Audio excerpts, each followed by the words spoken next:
Buongiorno everyone, welcome back to the Magpie Channel TV, welcome back to the Magpie Channel podcast. We are here just about working things out, so thanks for your patience there on the first couple of minutes. I see Aaron there saying loving the new intro and a couple of other people.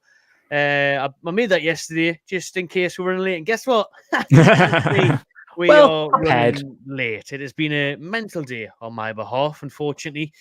Life happens, but we're here now, and life also happens to King because he thought he had American COVID.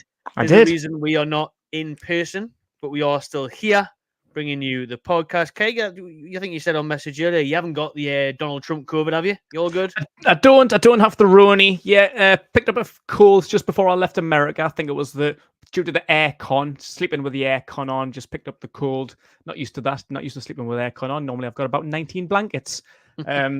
But yeah, I came home, got a cough, got a bad aggressive cough. It hurts like right down my throat and chest as I'm doing it. And I know COVID's been a little bit rife recently, and I know especially in America, people are traveling home from America. I've heard a few people have had it. So as soon as I heard that, I was like, sound that like. Got that, have you? So obviously with Renty having his big stage debut next week, I didn't want to bring that onto you. So even though you've got the immune system of a fucking 2-year-old, even just a little sniff or a cough gets Renty fucking bedbound for a week. So I didn't want to bring that onto you. But no, I've done the test this afternoon and I'm negative. I'm good. I'm COVID clear, free of the lurgy. So we're all good.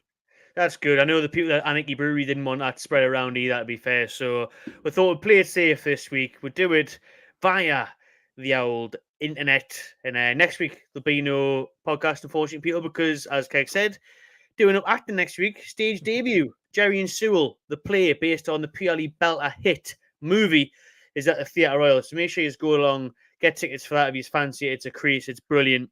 Loads of Steve Bruce slander, so you'll enjoy that.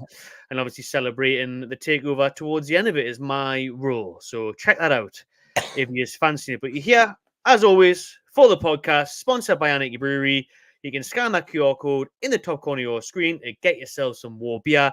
Every can, 50p of it, goes towards war flags. You can have a delicious tasting beverage in the process. And then in 2 weeks' time, we'll hopefully, be back in the podcast. We have loads to get through, as always, this week, people, even though we've got postponed fixtures and Fulham defeats and all the rest of it.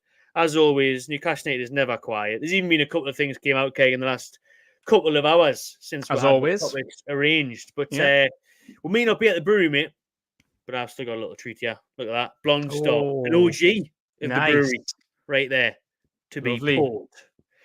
Because I need that. The old Anarchy glass, which I did not steal, Scott, if you're watching. I did not steal that on my second week at Anarchy. I bought that, spent good, hard-earned British sterling on that. Definitely stole it. That's what we're not watching. No. And I'm not drinking Anarchy, but I had to get the glass. I had to represent somehow. I didn't have any in the fridge, so just got a little lager. Lager. Well, I've just been to the old Crafty Lodge pub there in Seaton Delville. Check it out, people. I'll shout them out because the fans of it, the owners there, are fans of the podcast, and they said they'd be tuning. I said I've got to rush off now. Got to be live for a podcast. I'm going to be late. So shout out the owners there. Great little micro pub in Seaton Delville if you are ever about. Okay, let's start then with that news of Wimbledon being postponed. The original reason why our podcast was postponed because we were should have done it last night. We were meant to be playing last night. We are now playing next Tuesday at home. Wimbledon game got postponed. Run us through what your thoughts were of that, and has the right decision been made moving it to St. James's next week? Well, initially, I was a bit surprised because it was like 24 hours beforehand. Like normally when it's like flood damage, like you work hard, like the groundsmen and get like all the community, like the local people in the streets next to it will come together, try and dry it off, do whatever they can to make sure the game goes ahead. So like more like the day before, so it was Monday afternoon, the news came out, game postponed. I was like, that's mad. That normally they wouldn't say nothing until maybe it's like the morning of or the afternoon of, like, trying to do everything they can to make sure that the game goes ahead. So I was like, oh, something can be right there. When I seen the pictures of the pitch, what the fuck's going on there? Like, looked like it was caving in. It was like, in the WWE when someone gets chokeslammed and they go through the canvas. Like that's what it looked like. So, what's going on with that field? Looks mid. Looks like it's in like a bloody kids' play park or something, like with like a sand dune. It was a bit mad. So yeah, clearly that wasn't going to get cleared up in 18 hours or whatever it was there prior to the game being kicked off. Not longer than that, about 30 hours. Must have been about 30 hours before kickoff that the game that was announced. But yeah, clearly the right choice. We're never going to get that fixed in 30 hours. Probably, I don't know what they're going to do for their next league home game, like, because that's fuck that. Cancelled, mate. Saturday is there. Saturday game's been cancelled. They're trying to play it at another ground nearby them. All right. Well, yeah. Best of luck to you, Wimbledon, because that's a bit of a shit show. Like, you don't need that. But no, it is the right choice. Like, they could have like postponed it maybe another week and try to get it sorted at their place next week or the week after. But it's the cup. Like, it runs quickly. We've got the draw tonight. Like, I don't know when the next round of games are. Probably only in a couple of weeks' time. So you need to get it done straight away. And I'm actually quite surprised that they moved it to St. James's, because when I told Wallace about it when the news broke, and she was like, "Well, why don't they just have it at St. James's?" Like, they'll not fucking do that, man. Like, because like it's been drawn in London. I thought they would have got like some other venue. Like, I don't know who the next closest team to Wimbledon is, but whoever that is, they probably would have just rented their ground for the day or whatever. The Carabao Cup probably would have sorted them out. The EFL would have put them somewhere else. But no, I think bringing them to St. James's is a good idea. I kind of feel it's good for us, but I kind of feel sorry for the Wimbledon fans. Although, if you can make the long journey on a Tuesday night, which we're used to, because we go everywhere, midweek, weekend, it's always a million miles away, so it's no fucking different to us. But yeah, if Wimbledon fans are happy to make the trip, I'm sure they'd probably rather come. I know hosting Newcastle at their grounds is amazing, because like the money that they'll get off of it will be class. But you got to come to St. James's Park. Like, for a Wimbledon AFC fan, that's amazing. Like, one of the best grounds in the country. Premier League team, like get to come all the way up to Newcastle. If you can take a few days off work, get on the lash. Don't know what they have on a Tuesday anymore, but it used to be like Tuesday, one of the best nights of the week, about 15 years ago. Glorious times. Glorious times. So yeah, it's the right choice. It's a surprising one, but it is the only way, as you said, we're gonna get a home draw. It is like it took a bloody tsunami to get a home draw. Do you know what I mean? God had to intervene for us to get a fucking home draw. He did. Noah and the York had to come along to get a bloody home draw. It's nearly a year, since we played a home cup game. It's ridiculous. We're going to get into who we're going to predict to get in the next round towards the end of the show, and I'll be back at 10 p.m. tonight for a live show again for the fourth round draw. But you're right. I mean, listen, it's a shame for Wimbledon. It's a shame for their area and stuff, and the fans that obviously can't book time off work and can't afford to come up to Newcastle, the long trek. But at the same time, the ones that can, what an experience for them, because they're used to playing in these smaller grounds, whatnot, League Two clubs and that. To come to a 52,000-seater stadium, to come and see that in the flesh, and then, like you said, enjoy the nightlife and everything, it's a treat for them. It's a treat, but they're probably looking at it, Keg, and thinking, well, we'll fancy our chances a bit more at our stadium. Do you know what I mean? In a low impact ground there, difficult to play in, that's got cut upset written all over it. When the bigger team, Premier League side, is at home, obviously they're way more the favourites, aren't they, than the League Two side? Yeah, and I don't know if they do it in the Carabao Cup. I know normally in the FA Cup they normally like split the ticket sales, don't they? So that's like always a good thing for like a lower league team to get a Premier League team away. Because obviously you're not going to, like, what's their ground? About 9,000, 10,000 at most, I think. So, yeah, it's not really going to make that much of a difference. But if you can split ticket revenue in a 52,000-seater stadium, then that's class. But whether they do that in the Carabao, I'm not sure. I don't know if that's just an FA Cup thing that they do. But 45%, mate. We're giving them 45% of the gate receipts. So that's good. Class. That works out better for them than really, because they'll make more money than having a sellout home crowd. So even what, 40... probably not sell it out because it's a midweek Tuesday night cup game against the League Two team. So what do you reckon the attendance will be? About 40 maybe? 40 odd. So yeah, even that's like 45% of that's better than what it would be for a packed sold out home ground. So yeah, good for them, good for Wimbledon. I think it's a good result. Like, it's might have had to make last minute plans. I know getting up to Newcastle isn't easy. We know getting down to London's not easy. So vice versa on a Tuesday night, a wet, cold Tuesday night. It's not fun, but it's Newcastle, so it might be fun. You might have a good night, and I'm sure everyone will enjoy it. Well, I'm sure. I'm bloody hoping we're going to have a good night. Because imagine this, kicking the teeth, Keg. We donate them 15 grand. Yeah. By the way, well done to Newcastle United Football Club for doing that. Lovely gesture. We then give them 45% of the gate receipts. I can see it now. And they end up knocking us out of the bloody cup. But it'd be worse if we had to go down there if you're a travelling fan. I know I certainly wasn't going to make that trip. But if I went all the way down to bloody... If I had to go and sit in fucking Wimbledon on a Tuesday night, get the bloody train down to London, you're sat in the bloody, what's it called? The bloody... Cherry Red Records, mate. Put some respect on the Cherry Red Records Stadium, will you? Death Row Record Stadium, Death Row P. Diddy's waiting for you down in Wimbledon. I hope not. Well, I'd have been foaming. If we got knocked out by Wimbledon and I went all the way down there on a wet, cold Tuesday night to the fucking P. Diddy Arena, I'd be livid. P. Diddy. Oh, well, all the Wimbledon fans will be on my back now, man. We're like Wimbledon. Only joking. We're just joking. Listen, I hope you just get up to Newcastle. Enjoy yourselves next Tuesday. Good luck for the rest of the season, but no bloody cup upsets next week. Wind your neck in. Wind your neck in, eh? But listen, it's a shame that the game didn't go ahead, but Newcastle have done the right thing, because there's a lot of talk that we were just going to say, oh, well, tough shit, Wimbledon. We'll take the bite in the next round. I think a lot of other clubs would have done that, mind. A lot of other clubs would have done that. Because Wimbledon can't play the game. And it was going to be in 3 weeks' time. We couldn't play the game because the next round of fixtures is October 18th, 20th, something out. People can let me know in the chat. Then they would have been screwed. They would have probably had to forfeit and would have got a nice little buy in the next round. But we've done the right thing. We're hosting them. We've given them 15 grand. But let's hope we still obviously get a win next Tuesday.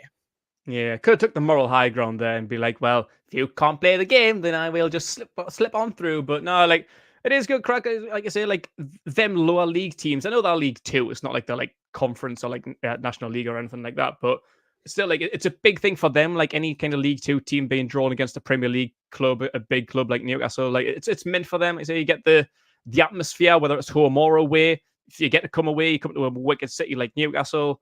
You get the revenue split. We've donated 15 grand towards you. So it's all good nature for teams like that. It's class. So yeah, I'd have been a bit disappointed in the club if we had taken the easy route, like at least like earn your way through. Like imagine if we got to the final. You know, people always like to hold things against us. If we win the Carabao Cup, people always be like, well, can you remember when you took that bye against Wimbledon because that pitch fell apart? I'm like, well, Doesn't count. Doesn't count. You should have fucking Asterisk. forfeited. Yeah. Asterisk next to that one. It's like what people try and say to Alex when he talks about Liverpool in the Prem under Klopp, the one time they managed to beat Pep City. Everyone always says, man, COVID, wasn't it? Knee fans didn't count. Like, there'll always be a reason. There'll always be a reason. They'll always get Newcastle. Like, even if we beat Man United, like even everyone bang like, now Fizzy Pop Cup in it. No one cares. Doesn't count. It. Pathetic. No one wants to win that. When United or City win it's class. Should we win the Champions League? That's how we take over. Do you know what I mean? So what you celebrate the Carabao for? Shout out to 80, who's a member. What do you think, lads, about the new signing Georgian wonder kid, Vaktang Selina? Generational talent, according to the rumours out there. 17 years old. I think he's a young forward, isn't he? I'd be lying my teeth off if I'd ever said I'd seen him or heard of him in my life. But if he's a generational talent, according to scouts, then happy days. We can sell him off to Brighton for 30 million in 2 years' time. Exactly. Sounds like he's from a fucking Dracula movie or something. Halloween, in it. But there's a couple of good ones, though, innit? Like, I know they've got the goalkeeper, but they've got that other kid whose name I cannot pronounce from Napoli. Like, that's the one. Georgia's bringing some kids through, like, to be fair. So if he is a generational talent, yeah. So if we can get him cheap now, he can grow into a wonder kid. Like I say, we can either sell him for profit, or if he does actually end up making the first team, then class. Class. We need. I tell him what, bring him in for bloody Wimbledon next week. Right. Like Aaron says, is he a right winger? If he's a right winger, get him in. Get him in now. Get him in for Wimbledon because we'll talk about Fulham right now. The likes of Isaac that hasn't looked well. He's obviously rumoured to be out last week, wasn't he? And he played. I know he's isolated. He hasn't been given many chances, but it's one of them ones where Sula comes on late and you think to yourself, we could do with these options. We could do with some wonder kids to come off the bench. We could do with some different players to choose from, couldn't we? Oh God, the more options, the better. Like I said, we had a bit of a dead transfer window and all. Like we need more players. Like that was just a big disappointment. That's what we were ranting on about in the weeks coming towards the transfer deadline. Like just spending all our efforts on Gahey, trying a last minute ditch deal for Alanga. But like a couple of injuries, and that's why we said like we need more striking options because we know what Wilson's like, and even Isaac has his injury problems as well. So like we just needed more and more depth in this squad, and it's just a fucking joke that we're kind of down there and having to move people out of position. Like I know we're going to get into Gordon later, but maybe he's playing out of positions. The reason why his performances have suffered, and the only player playing decent at the minute is Harvey Barnes. But that's because he's playing his right position. If he was on the right side, would he have the same like negative effect that Gordon's having? It's just we just need to try and find a balance. Like, I think all over the field, it's just a bit inconsistent in it. Like I know like Kelly's playing instead of Hall, and there's the Tino or Trippier. We've got Shaw just come back. We've got a bit of a disbalance in midfield with Willett coming back and Tonali coming back. Joe Linton hasn't been performing well lately. Then up front, we've only got Isaac, unless you want to play Osula, but I think it's a bit too early for him. We've got the argument on the wings. Where should Gordon and Barnes be playing? Should we just bring Murphy or Almiron back? Like, there's just too many questions and too much like unbalance in the team at the minute. Like it's a bit of a shit show, really. It is. Like we've really struggled to find that balance, and that's one of the questions from the Fulham review, I guess, from the whole season. It looks like Eddie Howe doesn't know what his strongest 11 is because he's doing things that he's never done before, making 4 subs at half time, 3 subs here, like switching things around. People switching flanks, like you've said there on the wings. Barnes might be on the left, Gordon might be on the right. Then they're rotating, and then Gordon's down the middle, and then we're changing so much, and obviously we're changing in defence because of injuries, and then obviously Shaw's suspension, and then now Tonali's back. Everyone's wanting him to start, but he stays on the bench even though Longstaff's dropped. It's work that comes in. Like it's mad that we're obviously a couple of years into Eddie Howe's reign here at manager, and because of the options that are now available, he hasn't really found something that's clicked yet so far this season. I think it's fair to say, considering the amount of changes he's making. Yeah, definitely. Like it's still kind of like he's just getting the job. It's just like still trying to like work things out, like trying to find their best team. And it's not like we made a million signings. That is literally the problem. We didn't make the signings we wanted. So it's pretty much the same shit as last year, bar Osula and Kelly. Like pretty much like who else did we sign? Apart from about 14 goalkeepers. 14 goalkeepers, aye. Vladidomos, Ruddy, Outfield players. Asula, Didn't fucking Kelly. sign anyone. Yeah, that was it, wasn't it? So I don't get what's going on. Like, surely you should know your best team by now. Like, especially when you haven't added to it. Like, imagine the bloody Chelsea manager's problem. He probably doesn't even know his fucking players' names. It's like He's chipping by a Dean Harry, I can't believe it. He's actually Dean Harry. Good. So like how Eddie Howe doesn't know his best team and trying to keep like switching things up during the game, formations, personnel, and like the personnel in his starting 11, like it's just a complete mess. Like, how don't you know? Like, we made no fucking signings. Like, no like starting 11 impact players anyway, apart from Kelly. He's the only one getting a start, but to be fair, would all probably prefer Hall. Osula's not starting 11 quality. So literally, apart from Lloyd Kelly, the team's exactly the fucking same as it was last year. So why don't you know your best team? That's what's worrying me. Like, and again, at Fulham, we made about 4 different formation changes. You know, the second half it started really well. Bonds gets his goal. We moved from the 4-3-3, and we've done like a 4-2-3-1. We've mixed it up 3 or 4 times there at Fulham to try and find something to work. And 5 games into the season, and like you say, it's not like it's been a summer of complete overhaul. It's a bit mad, really. Yeah, it's absolutely mental. And yeah, like the performances of stuff at Forest, I know that's something else that we're going to get into as well. But like, I'm just kind of perplexed. Like, I'm really just puzzled at what's going on at the minute, because like we're maybe overreacting slightly. It's only like 6 games in, and we've only just took our first loss, but we know the performances haven't been up to scratch, even though like we've only got 1 loss. That's even fine, even if that was game 1 and we've been on like a 5-6 game unbeaten spell. Like, it's all right on paper, it's all right picking up points and stuff, but you want to play well, and we just haven't been. And I think it's been like just a bit of a whole attitude issue, and I don't know if it stems from the whole I don't know if it's the transfer window, or Mitchell coming in, disrupting things, Stavely and Ashworth leaving, maybe Eels is like disrupting things, maybe how was turned by England, Gordon was turned by Liverpool. Like, it just seems like something's the matter. It's like a bunch of fucking pubescent teenagers just holding a strop. Like, I just don't get what's going on. It just seems like everyone's just a bit pissed off, and I don't know why. Because we're winning games, but we're playing shite. Like, it's like I've just had a stroke. Like, I can't work out I cannot work out what's going on. Like, I feel bipolar. Like, I'm happy and sad. Like, I don't know what's going on. Like, it's like the weirdest season of my life. I cannot figure it out. I hope this ends, like, because I kind of do we're only 5-6 games in. I kind of do 38 games of this roller coaster. No. We always say all aboard the I'll have a heart attack by coaster, Christmas. but this is taking the piss. And the title of the podcast, "Look Ran Out?" ? Let's be positive ! Because I do want to try and bring some positivity to it, but we have to say it how it is for now. And we've mentioned bits and pieces of that there. It does feel, and a lot of the fan base are saying this, that the luck ran out because this result against Fulham was inevitable. This result was in the pipeline. We've seen it. Wolves, Barnes screamer, Shaw deflected shot outside the box. Whoa, came away with a win. Mint. Every game, Bournemouth, a dodgy handball. Is it not? VAR, is it going to go get a draw? Southampton, down red card, 10-man Joe Linton won. Every single game, you look at it, and there's not one game where you think, deserved that win. Played well there. Great. We seem to start games, first 10 minutes, very good. We do fuck all for about 70 minutes.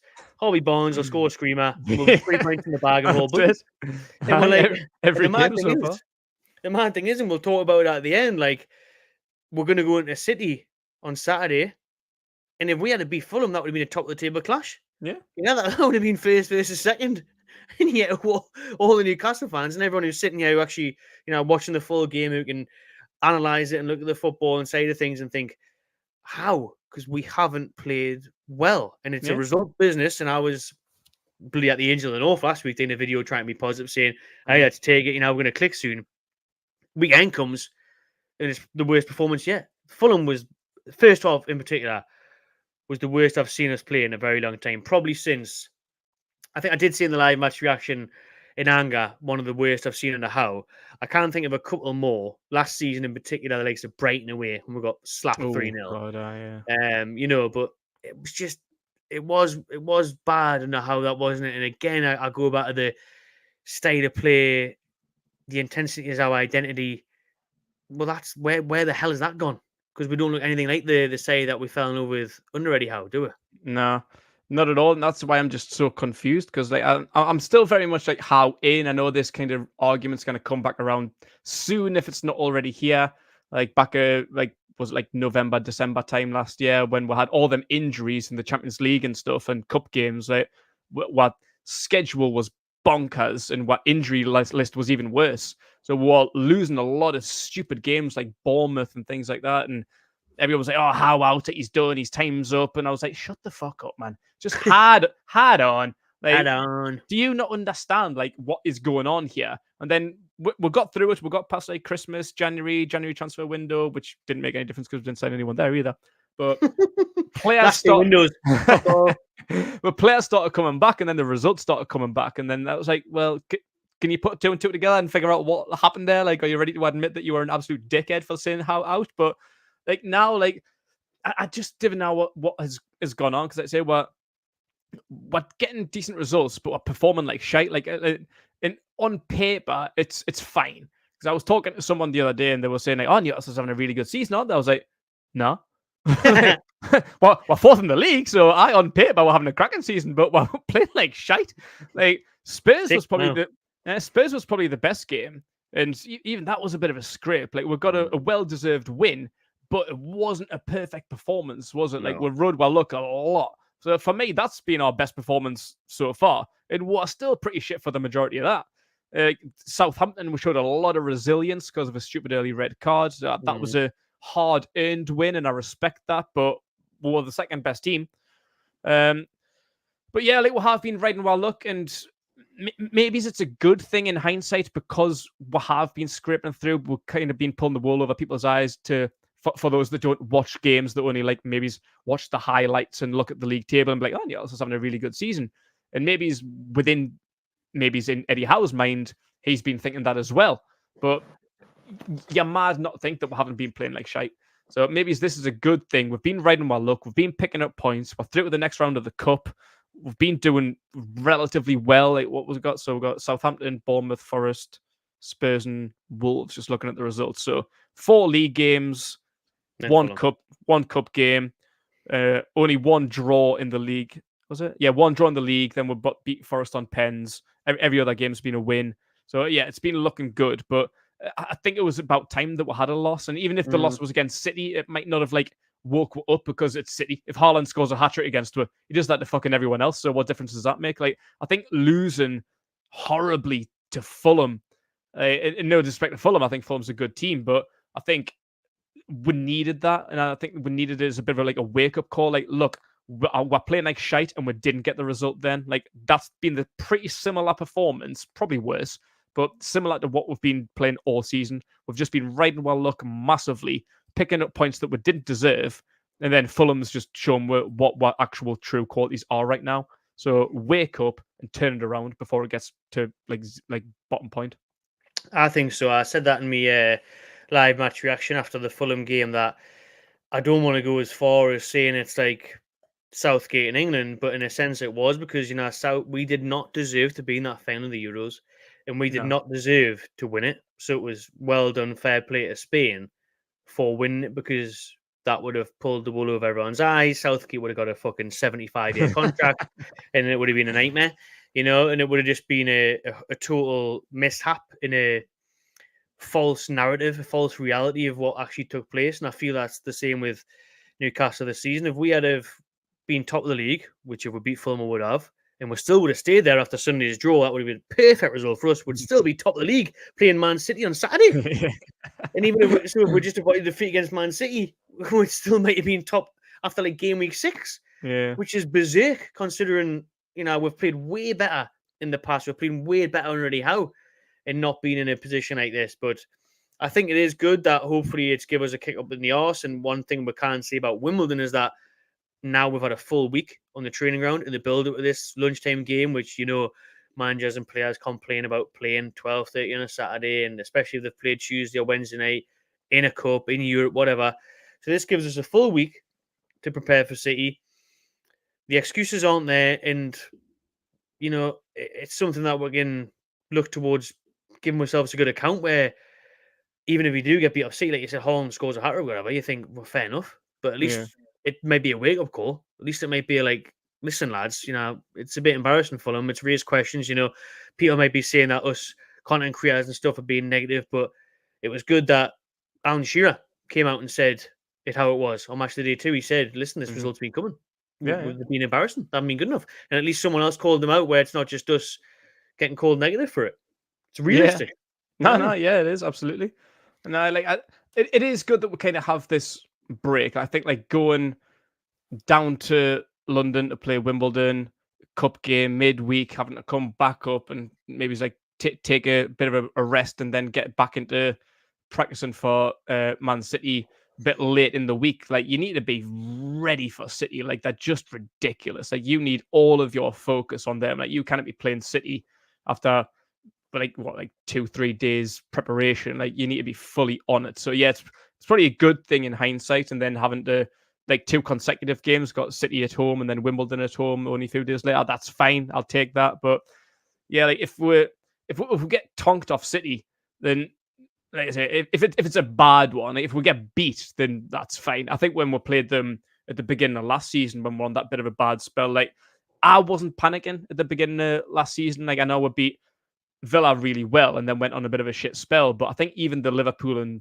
City games, there were narrow defeats and I thought we played quite well. So I wasn't worried until we played Brighton. When we got smashed off Brighton, I was like, oh shit, yeah, that's it there. Now I'm pissed off. Like, now I'm angry. But like the other games I wasn't bothered about. We got beat, was it like 1-0 off City? I think it was a Alvarez goal, something like that. But yeah, I wasn't worried. I wasn't worried at all. But yeah, if we get beat by City, fine. Another 1-0 defeat, Haaland scores a screamer, whatever. It's expected. Like, what are the betting odds? I bet City are going to be the clear favourites. But if we get turned over like 6-0 or something, then that's going to be another big wake-up call. Like, you got smashed by Fulham, shouldn't have. We're going to play City, just play well. But you got absolutely wiped out. Like, nah, we need to start changing shit up now. And that could be another wake-up call if it is like a big, heavy defeat. We'll talk about City towards the end of the podcast. Obviously, that's the next upcoming game. But Keg, a lot of people have been asking me, and I did a video for BBC on this. You can see it on their website that I put out yesterday. Talking about the defending. That's a lot of people's concerns, the shocking defending that's happened. And you can see that. I watched the game back again today against Fulham. Everyone's just sitting off. It's really, really bad defending once more against Fulham where everyone's sitting off. Both goals, the first two, there's 3 players on the winger that creates the goal. So for the first one, Adama Traore, there is 3 players on Traore. And they're all just sitting off those, so there may as well be nobody there. Then he has the time to pass it to Jimenez, who has time to take a touch, flick it up, move away, and then put it in the back of the net. And the same for the second one. On the other side, on the other wing, there's 3 players closing down, but they don't close down enough. They don't press enough. They don't put enough pressure on the ball. And everyone's got too much time to make decisions.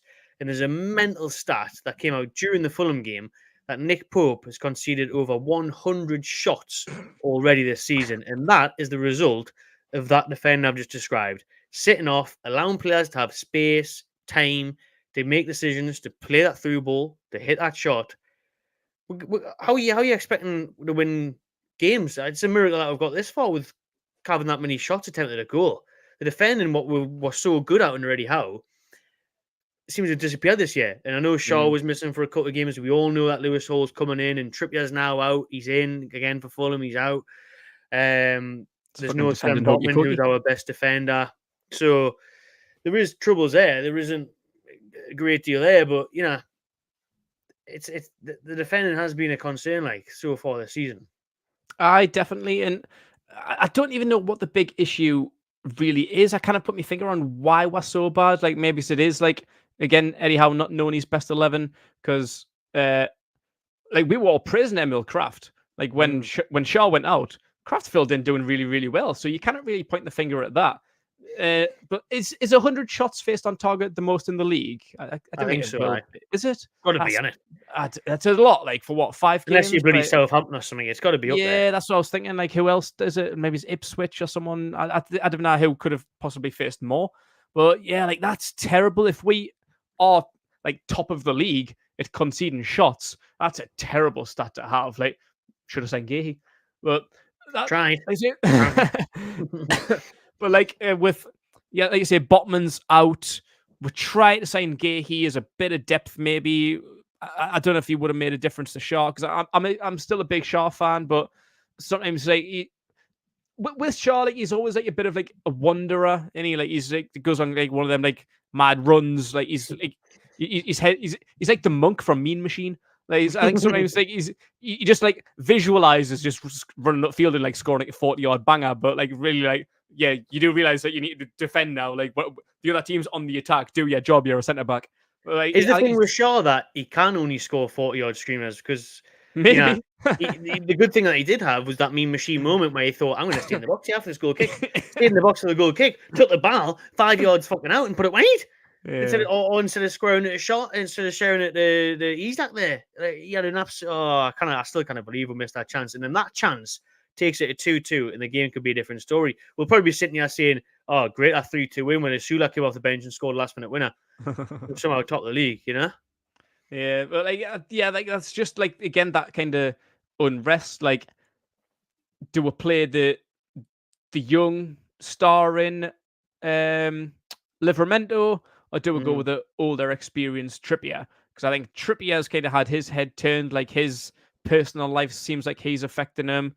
Like, is the young, talented future left back in Lewis Hall a better option than maybe is the little bit more experienced Lloyd Kelly? Is Burn good enough? Is he quick enough? Is he athletic enough? Is Shaw maybe he's getting a bit too old? Like, is his head in the clouds half the time? Like, I don't know what the issue is. Or we're really missing Botman.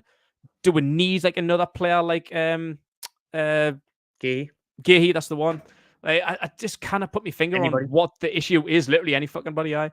Like, it's just that's just such like it seemed like a civil unrest at the minute, and I cannot put my finger on what's going on. Like, maybe it is Eddie Howe, maybe it's Paul Mitchell. Like his presence might have just thrown like a big spanner in the works. Stavely leaving, something like that. Like, it just seems like everybody's just attitudes just changed this season. Like, nobody seems to be. Is it even like I know the performances have been bad, but we've been winning games, but still, like people's attitudes just seem really negative and down. Like, it's just such a weird place to be at the minute. It was a weird place to be in Alkeg, and you missed out on this because you just got back from America. And we'll get on to Andrew's super chat in a minute. Cheers, that mate. Is the women's game? We're normally there together. Kingston Park. I was there for Sunday's clash, the first home game of the championship season. Good win over Sheffield United. And Paul Mitchell was right behind me, obviously wearing the press there at the top. The boxes are right behind us. Mitchell, Darren Eales, Steve Harper, Silverstone, they were all right behind me. And that felt off. That still felt different. Because I remember when we were there last season and every other year, Amanda Staveley's been there, Gadisi's been there, and it's had that real family feel about the place.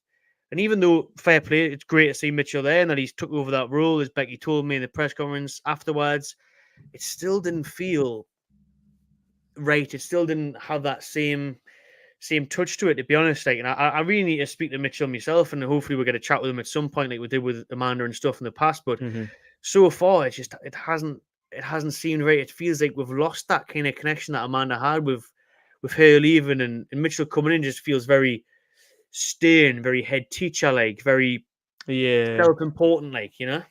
Yeah, it is. And with like the rule changes of the women's championship, like I don't even know if you'd get that opportunity. And I know maybe it's not the probably not, mate. No, I know maybe it's not the club's fault. It's more like the division that the team's in now. But it seems like they're given like less access and stuff, like to like people like yourselves, like the content creators that always go, like Newcastle Fans TV and Pearson and stuff. Like, it's just a bit of a weird thing that there seems to be less enthusiasm there. So like Stavely would talk to people, like all the players and stuff would come and talk to all like the content creators and the media and stuff after the game. But now like they're kind of putting a bit of a spin on that, and it's like, well, like there's questions to be asked, and we want to like start asking questions just for media purposes, and just trying to get some club answers. But I feel like Mitchell's the kind of person that maybe wouldn't give you that kind of time of day. I feel like he is kind of a bit of like a self-important, whereas Amanda was a bit more of like community spirited and wanted to be there for the girls and for everybody inside and out the club, for the fans and everything like that. But yeah, Mitchell, it is just a bit of a different feel about it. Like it just seemed like a bit, like you say, like the teacher's in. Yeah. Behave well. Yeah. Oh, Sayers coming. Stand straight. Stop playing. Sayers coming. Like, it does feel like that, doesn't it? It does. Lee Chong and the supply teacher's out, and Mitchell's in now. It's very serious. The headmaster's in the day. Baby lads. Dear me. Shout out Andrew again for the super chat. Really appreciate that, mate. Thank you. He says the Paul Mitchell Eddie Howe saga has caused issues. Why have they not just had a meeting and sorted things out? Need to get fully united again and get that buzz back. Well, according to who was it? Let me just double check the source. I don't want to get this wrong, but I've seen it came out a couple of hours ago while I was out and about that apparently, Mitchell and Eddie Howe have eventually, finally, held clear the air talks this week and are back on track.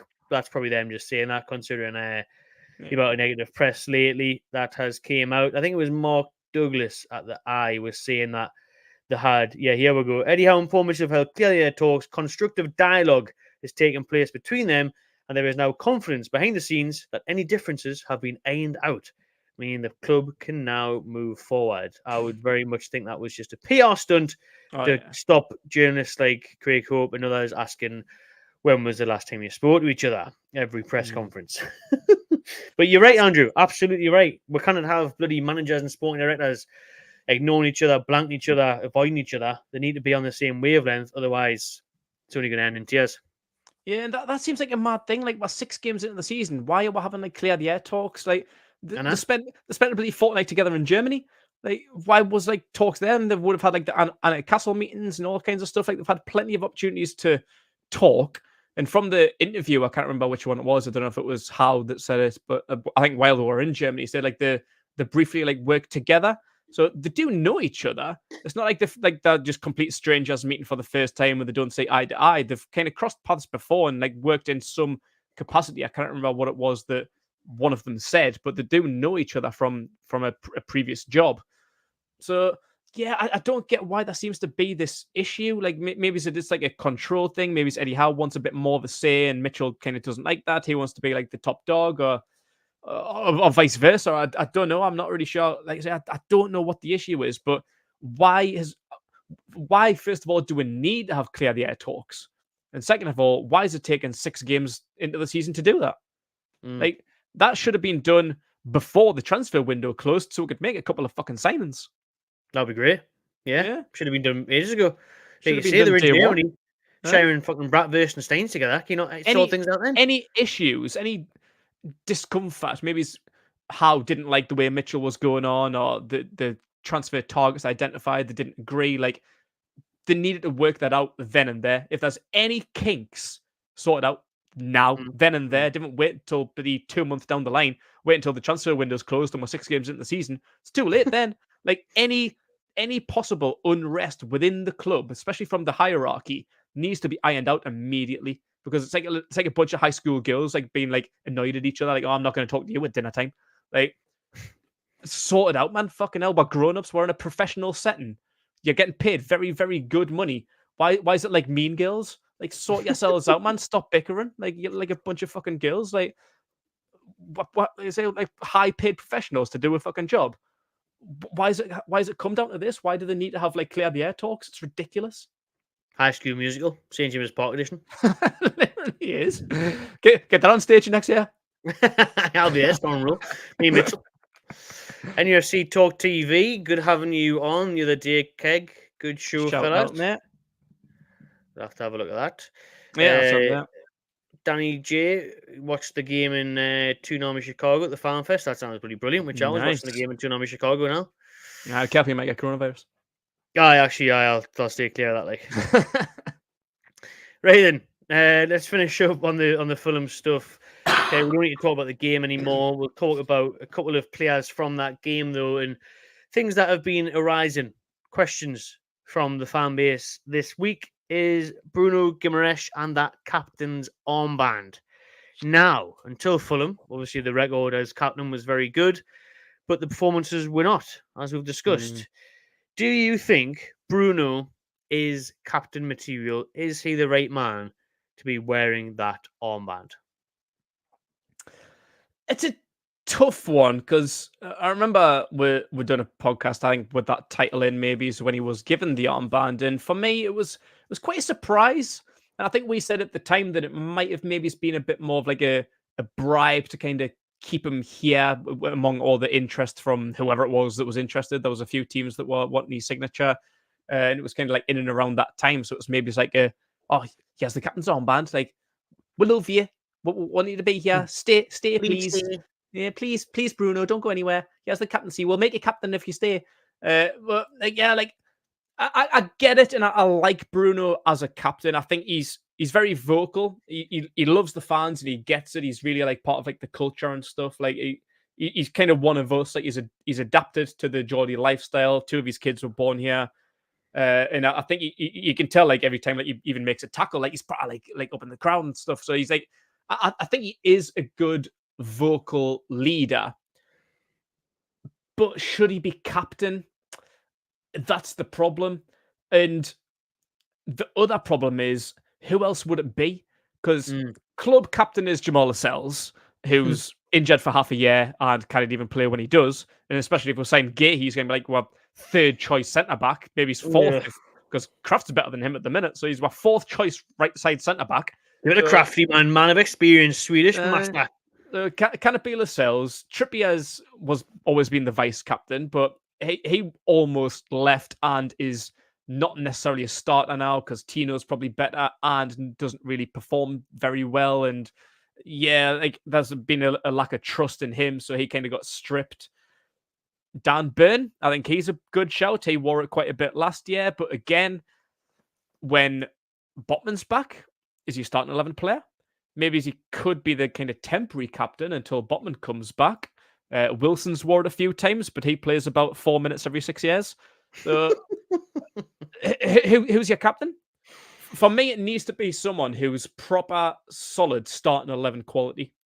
And nobody else really is. Like, no, I don't think anyone else can step up. Like, I don't think Isak is captain's material. I don't think Gordon is yet. I think Gordon could be a good captain, but he's too young. Yeah, especially his attitude this season, which we'll talk about. And outside of that, I think Bruno is the next best option. But yeah, it's kind of like by default, really, for me. Like, I don't think he's club captain material as much as I do think he is a good player and a good leader and very vocal and everyone respects him. But yeah, maybe he's like a vice captain, I would say. Yeah, but yeah, club captain, I'm not so sure. What about obviously Dan Burn? Had it for a bit, didn't he? He was when he's in the team, he's a bit of a leader, isn't he? A bit of a local lad. Obviously, and that's what I just mentioned. Shaw. Yeah, Shaw maybe, but yeah, Burn I did mention like he has worn it before a few times at the back end of last season, and he's a Geordie. He's probably going to be one of the most proudest people to wear that armband. But I say when Botman comes back, is he starting 11 quality? Is he? That's what the captain should be for me. I think he should be a starting 11 quality certified. player. Be a certified starter. Yeah, and for me, Burn isn't when everyone's fit and healthy. Like he can cover at left back, but we seen last year he got caught out a bit. He had a phenomenal spell at left back the season before and helped him get into the top 4. Last year he was caught out a little bit. So for me, we've got even Kelly maybe, but Hall's the left back for me. So he's not a starter at left back. And when Botman's in, he's not a starter at centre back either. So yeah, like that's my problem. That's what I mean. Like for a temporary role, you could like appoint him the vice captain and keep him in that job until someone comes back. But then again, like who's that somebody? Because it's like it's been Lascelles and Trippier.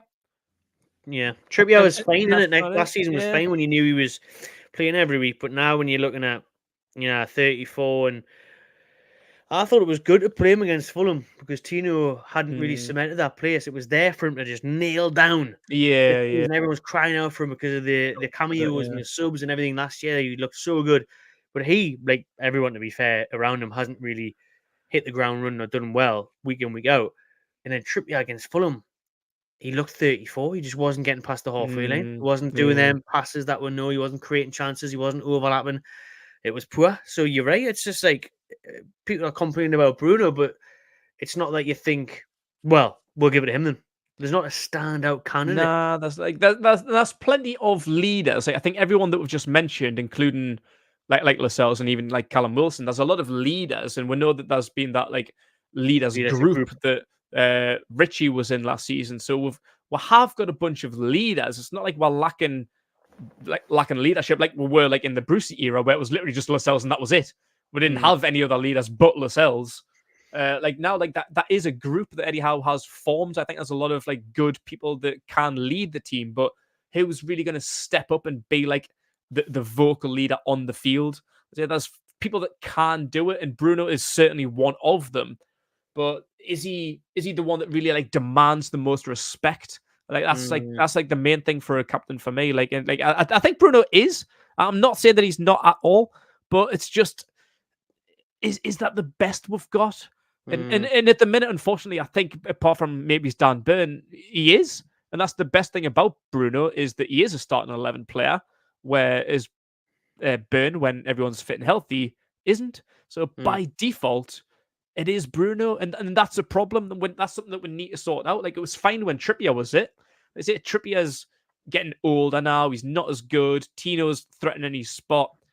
He's probably going to leave sometime in the very near future because of all the uncertainty around his family life and whatnot. Like, so yeah, like we're just we're in a brilliant situation about a year or two ago, but now we're in a proper grey patch. Yeah, we are. Pope as a shout, says Aaron.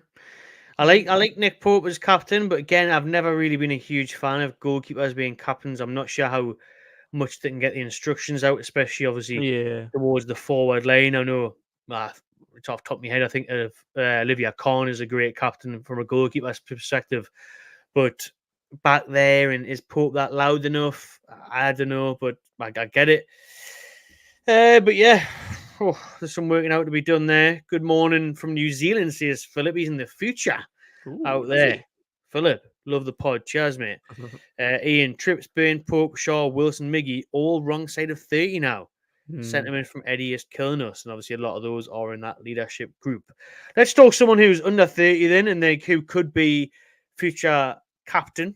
Might not be of Newcastle, if the rumours are to be true in the way Gordon's attitude has been, but he is the man, Anthony Gordon.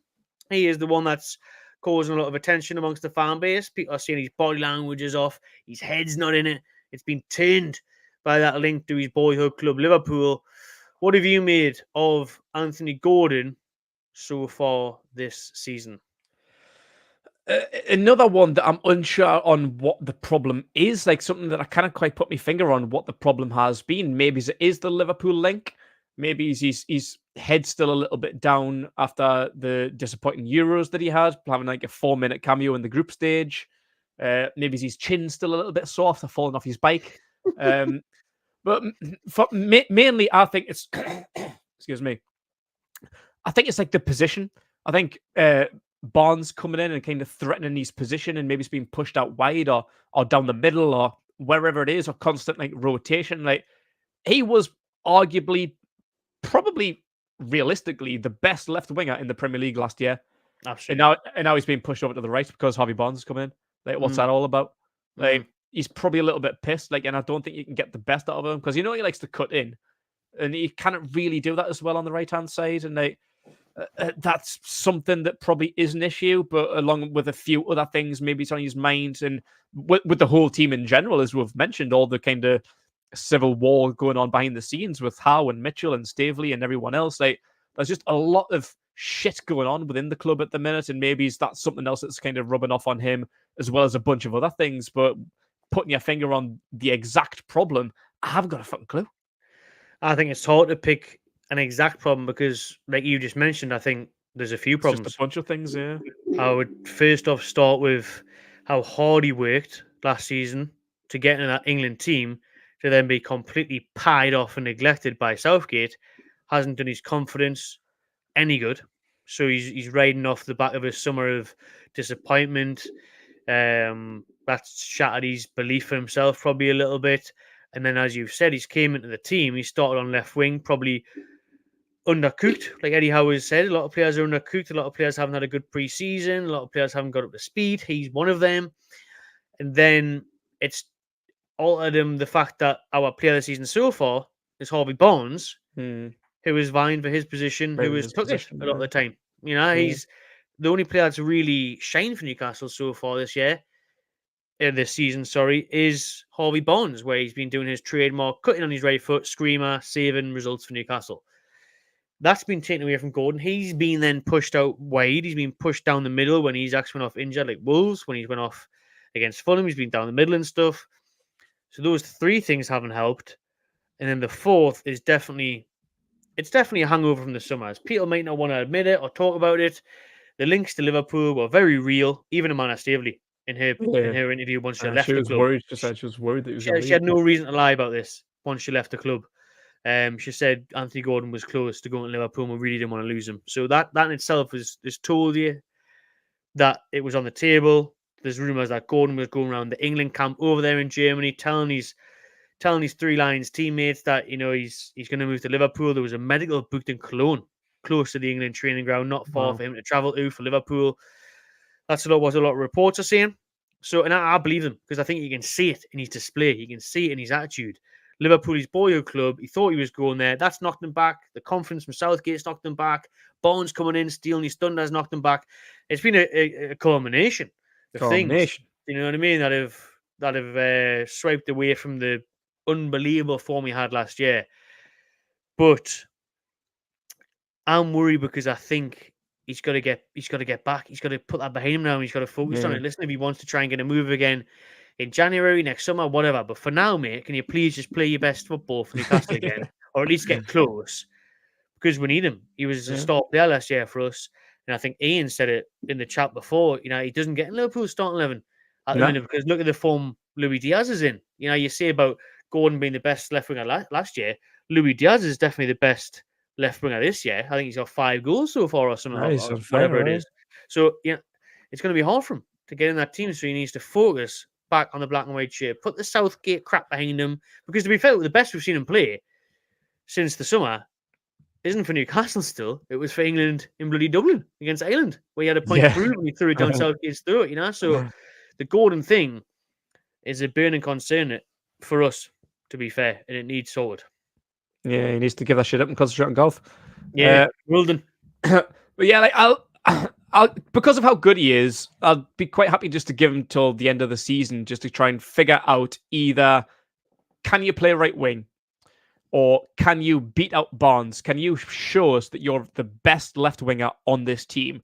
Should prove to us that we should maybe put Barnes on the right, and then you can get back to your best form playing left wing.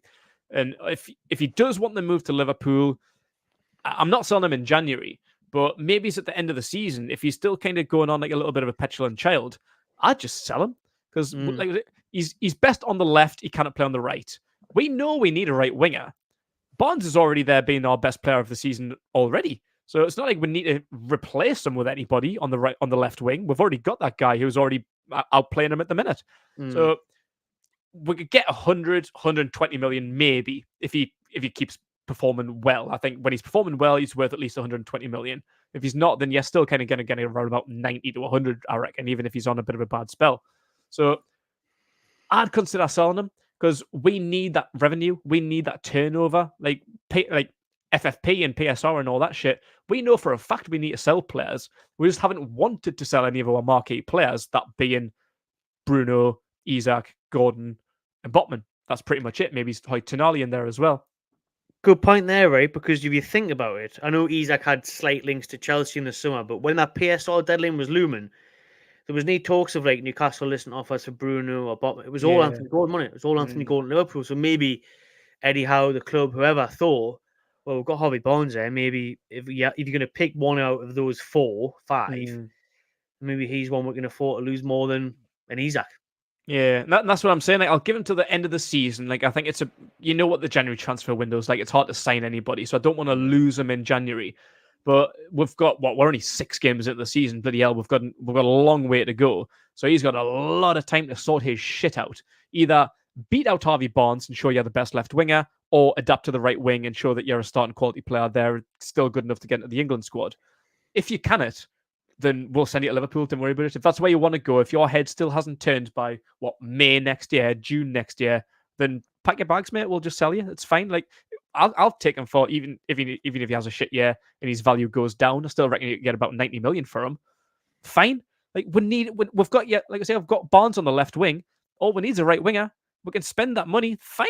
No worries. Pack your bags. See you later. Like, but you need to stop playing like a little petulant child, which was always my kind of biggest concern signing him anyway, because I was never his fan until he wore the black and white.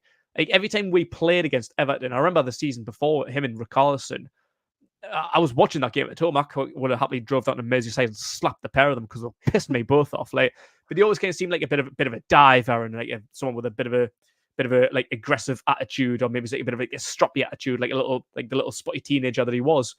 And then like he was drove out of Merseyside. Like the fans were chasing him down the street, and he gave up. As that comment said, like he might like once he's kind of heads on something else, maybe it's kind of hard to turn him away from that, and maybe he wants that move now. So if he wants to go, then we'll sell you, but you're not getting anywhere until next summer. Now, unfortunately, like we haven't really got the money or the targets to replace you in January. So yeah, we'll sell you in the summer, and we'll buy a new right winger, and Harvey Barnes can be your new left winger. Problem solved. Well, wait and see. I mean, it would be great if he could get back that form last year, but if he doesn't, and he carries on with his attitude, I completely agree. And like you said, and like people in the chat are saying, if he comes back to them Everton days and his attitude's like that, no, thank you. Anyways, we're an hour deep into the podcast now, so please do like and subscribe if you haven't already. We're going to talk about who we think we're going to get in the cup next, which, remember, I'll be live at 10 p.m. on the channel for the 4th round draw. Remember, Newcastle still do have to get through. AFC Wimbledon / Newcastle United versus whoever next. But before we do that, a couple more things to talk about. Just quickly, there's been some news on stadium developments this week. Not for Newcastle United. Still waiting for the feasibility study to be announced there about what's going to happen next. Are Newcastle going to build a new ground? Or are they going to extend St James's Park? What has came out, Keg, is the likes of Man United talking about Old Trafford and rejuvenating that area to a 100,000-seater stadium. Jesus. Also, which I thought was quite bizarre, to be honest with you, is Leeds United are going to extend Ellen Road to 53,000. Funny that, isn't it? Just above the 52. Just to stitch us off a little bit. Which would actually see Newcastle fall down to the 10th largest stadium in the UK. I remember back in the year 2000, Newcastle was the 3rd biggest in the country now, thanks to the Emirates. Everton even getting a new stadium, Leeds extending, Anfield extending. Newcastle would drop down to 10th as the biggest in the UK. So what do you make of all that news? And when or what should we do going forward? Back in like the 2000s, what was bigger than ours other than Old Trafford? Well, we're not second. Spurs, that wasn't there now, was it? Yeah, like Main Road and like Liverpool were never bigger than us. Were they counting the Millennium Stadium in Cardiff, maybe? Because this is the UK. Oh, yeah, Club Stadium. Yeah, Club Stadium. We might have been second behind Old Trafford. Club Stadium in 2000, Old Trafford, or... just going through the league now. Obviously, Etihad wasn't there then. Stamford Bridge is tiny. Anfield wasn't that what it was. Spurs wasn't there. West Ham wasn't there. Park, It's interesting why we're third. I think we might have had the second biggest club stadium. But yeah, it is mad because obviously everyone's kind of like, we had a good stadium and we still do. It obviously just hasn't been developed, and we can't really extend. We've had this conversation for the last few years about the extension and development of the current stadium and what have you.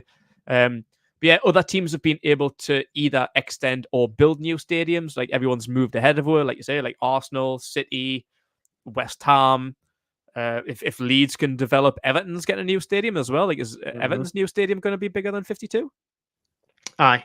Yeah. So Everton's going to have a bigger stadium than we soon. Like, it's mad. So yeah, like we kind of need to keep up with the times. Like, as stadiums are getting bigger and bigger, like we don't want to be in the bottom half of the league. And I know like Leeds aren't yet in the Premier League, and Everton might not be next season. But so there might be 2 championship fucking stadiums bigger than ours next season. Like, we kind of allow that. Like that's mental. Like especially for the way that we want to go. Like as a Mike Ashley team, like he didn't really give a shit. You couldn't sell out St James's Park when Mike Ashley was here, but now like we've got the interest now. We've got like a worldwide interest because of this takeover. and tickets are hard to come by. Like, yeah, we need a bigger stadium, and I've always been on the side of keeping St James's. I've never wanted to move. Like, as soon as the takeover was done and people was talking about a new stadium, I've been stubborn and stern and saying, no, I do not want to leave St James's Park because it's our home. It's all I've ever known. It's our fortress. I can see it at my back window. Like, I don't want to move from St James's Park. It's got too much history and meaning. Like, that's where I used to go, like, with my dad when I was a kid and stuff. Like, it's just got a lot of meaning to me. Like, so I've never ever wanted to move from St James's Park. I've always been on the side of extending, even though we can maybe only extend so far. But now, because of the whole bloody PSR bollocks and all the finances that's in football and that these days, and the way that everyone else is developing, I feel like we've got to move. I don't want to, but I feel like we've got to just keep up with the times, and we need a new stadium. Even St James's Park, as much as I love it, it is a little bit old and outdated. It needs a lot of maintenance. It needs like a lot of love and care done to it, which is going to cost millions. So, as you say, like, we can do things. We can host like events and stuff. Like, which is going to be good for the community. Talking about like economics and stuff. Like, economically, it'll be good for the area. Like, all like the big like music artists and stuff always go to Sunderland. Fuck that. Come to Newcastle. It's better. Everyone stays in Newcastle and just jumps on the train anyway. So it'll be better for the economy if we're having like the Beyonce and Jay-Z or something performing at the new stadium or Oasis or whatever. Like, so, and you can host like other things that you can, like, say you can bring like an NFL game or something else, like England international football, international rugby or whatever it is. Like because St James's always gets overlooked, and I don't know if it's because it's so far up north. Like, there's nothing wrong with the capacity, but why does like even like football games? I know we had one not that long ago, but Sunderland always get more games than Newcastle. So why do they get the England games and the big music concerts and stuff? Like, so I think it's only going to be good, and if we do develop it, that's obviously good for the club because the more bums in seats, the more money, the more revenue, and everything else, and it's good to be able to maybe get a ticket because at the minute at 52 with the interest, it's hard to come by tickets. So yeah, I'm swaying towards the side of getting a new stadium. I think it is the best thing going forward.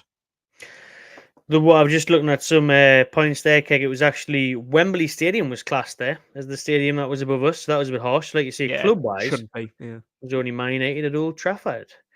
Right then, let's before we round things off, we'll talk Man City in a second. But before we do that, we do have the cup draw tonight after the Liverpool West Ham game. There will be the fourth round draw for the Carabao Cup. Newcastle are still in the hat / AFC Wimbledon. Keg, who are we going to be playing away then? Yeah, I was going to say it's going to be away, and we always said that we were going to get a hard draw. We done a prediction last time, and we both said probably City away.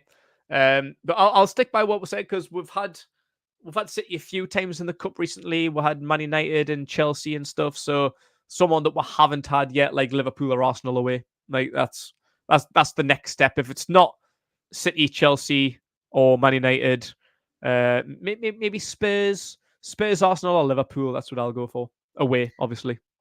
Spurs, Arsenal, Liverpool away. I'm just going to get the ball numbers up now here. You can say, are they all still in? I think they should be. None of them went out in the first round. Well, Spurs ruled the luck, didn't they? Then they got knocked out of Coventry with minutes to go, and they ended up getting through. Let us know in the chat, people who are Newcastle going to get tonight, and make sure you tune back into the Magpie channel for the live draw at 10 p.m. tonight, just a couple hours' time. The ball numbers for tonight's draw: 1 Aston Villa, 2 Brentford, 3 Brighton, 4 Chelsea, 5 Crystal Palace, 6 Leicester City, 7 Man City, 8 Man United, 9 Preston North End, who knocked out Fulham, who managed to beat us the other day, 10 Sheffield Wednesday, 11 Southampton, 12 Stoke, 13 Tottenham, 14 Arsenal Bolton, 15 Liverpool or West Ham. They all play tonight. 16 Wimbledon or ourselves, Newcastle United. So Newcastle, the last ball there, number 16. I'm going to say we get Stoke away just for the crack. I'd say that. Stoke, Sheffield, or Preston, or were they the best one? Or Bolton, but Bolton need to beat Arsenal. So there's a few decent teams in there, to be fair. Like, there's still some favourable draws, like you said. You got all the big boys are still in there. Your Chelsea's, Man U, Man City.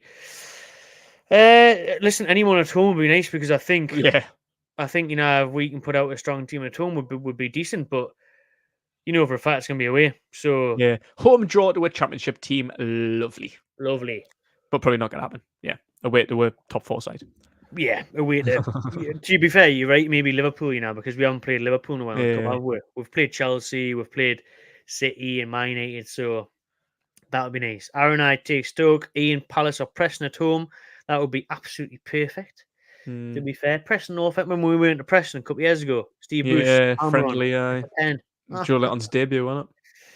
Grim times. Right then, let's finish off with a look towards Man City on Saturday, 12:30 kickoff.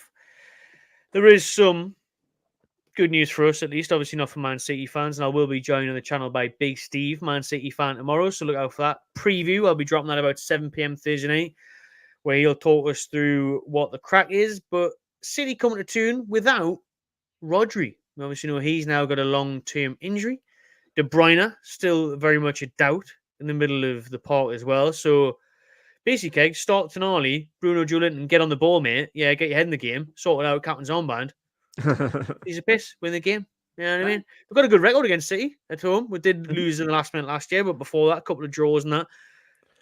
Can we do it again this year? Can we at least nick a point, get a result? I bloody hope so. Was Bloody it? hell. Was it? No, it wasn't last year. Was it? What was the game where we're kind of like going like back and forward? It ended up being like 4-3 or something. Was that last year? Or was that the year before? 3-3 was the year before when we were 3-1 up. 3-3. Trippier, free kick, 3-1 up. Was that last year? Was that the year before? Last year we got beat 2-1. Oscar Bob last minute. Yeah, that's right. Yeah, that was a great goal, 1-1 at half time. We were the better side, to be fair. That was one game. I can't remember what year it was, but it was a class game. I think we might have ended up losing. Oh no, it was not. Maybe it was the season before where the season before was 4-3. I think I only give it. Yeah, what's he called? The Ferran Torres scored a hat trick. Was that game? Oh, Ferran Torres! I looked unbelievable against it. That was a good game. But yeah, maybe it's with a couple of injuries. Like hopefully De Bruyne stays out. Like he's a big concern. Rodri's a key player for them, no doubt. But I'm more concerned by De Bruyne and Haaland. I think as long as Haaland plays, then anything can happen, really. But yeah, you take the assists away from De Bruyne, the defensive play from Rodri. It's good, but it's Man City at the end of the day. It's still Pep Guardiola's team. It's still got like Foden, Grealish, whoever's there. Defensively, John Stones always pops up with a goal. Gvardiol's very good. Ederson's one of the top goalkeepers. So yeah, it's regardless of Rodri and De Bruyne hopefully being out. It's still going to be a tough game. And the way we've been performing and off the back of the Fulham game gives me little confidence. But it's one of them where I just want to play well because we haven't played well all bloody season long. If it's anything like even like the Spurs game where we didn't play well, I'd kind of take that as long as we get a result. But even on the flip side, I don't mind losing as long as we played well because it's City. I just want to play really, really well and give them as tough a contest as possible and keep the score down as much as possible, keep Haaland quiet, and whatever the score is, the score is. I'm not really that bothered. I think of recent memories there, and we play like we have done before. Give a good account of ourselves, finally show a bit more. I think in this game, I think it's good coming off the back of the Fulham loss where they have got maybe a bit of a point to prove. They normally turn up against the better sides and maybe might struggle to show something. I think a lot of players reach that next level against the teams like Man City, especially if they've been on TV and stuff. They try and show up a little bit more, and hopefully that's the case. Daz is right there. It was 3-2 last season. Isak and Gordon scored. Beat them 1-0 in the Cup. Yeah, before that, as I said, 3-3. And it was 2020-2021 where we lost 4-3. Kraft scored a goal. Joe Linton scored a pen, and Joe Willock got the other one. That's what I'm thinking of. That must have been the game I was thinking of. But even before that, man, like the year before that, we drew 2-2. Jetro Willems with the goal. And Shelby, I remember that one, yeah. And then the year before that, we won 2-1. Rondon and Matt Ritchie pen. So who knows? Do you know what I mean? Who knows? We've got a not bad record against them at home. Like, we've never been battered by them at home. Like, even if we lose, it's by like a goal. Or we've got the capability to score goals against them, like the 4-3 and 3-3 and stuff. Like, we can score goals against City at home, and we can play really, really well and keep the score as close down as possible. So I'd take one of them, another like 4-3 or something like that. That's fine. Just as long as we perform well, that's all that I'm really looking for. It's the way you've got the problem. It's the way you think, I hope they never lose 6-0. Right. But yeah, it's home. It's not normally like that. So yeah, like I'm not confident in the performance and last week's result. I think we can pull something out. We just need to pull our bloody big boy pants up and stop playing like little girls. And I think we can perform well but probably still lose by a single goal. I'd take that. I'd say that as well. I'm going to be positive. We're going to end the positive podcast here, right? It has been positive throughout, but we're going to end it on positivity. 2-2. Number 2-2. Why not? Nice. I'd like that. That'd be class. We'll take that. I'll do a preview on Friday as usual. People, actually, no, sorry. The preview this week will be Thursday, 7 o'clock. Because I'm doing one with, as I said, Big Steve, the Man City fan. Tomorrow morning, that'll come out on Thursday, 7 p.m. And then Friday, I'll still do another video more so focused on 8 hours press conference and a little nudge towards that game on Saturday. Just watching, everyone. Make sure you smash subscribe, hit the like button, check out Warbia, get yourself some Anarchy Brew specials. They're the QR codes in the top corner of your screen, or you can head to the website in below. Cheers, Keg. Appreciate your time tonight, mate. And I'll see you in a fortnight back in person at the brewery, hopefully. Aye, no worries. See you then. Enjoy the weekend, enjoy the game, and enjoy your stage debut. Aye, looking forward to that. Remember Jerry and Sewell as well next week at the Theatre Royal. You can get yourself along that. A play based on purely Belter. And it is a Belter. It's a crease. So come along if you fancy it. Just watching, everyone. See you on the next one. Enjoy yourself. Yeah.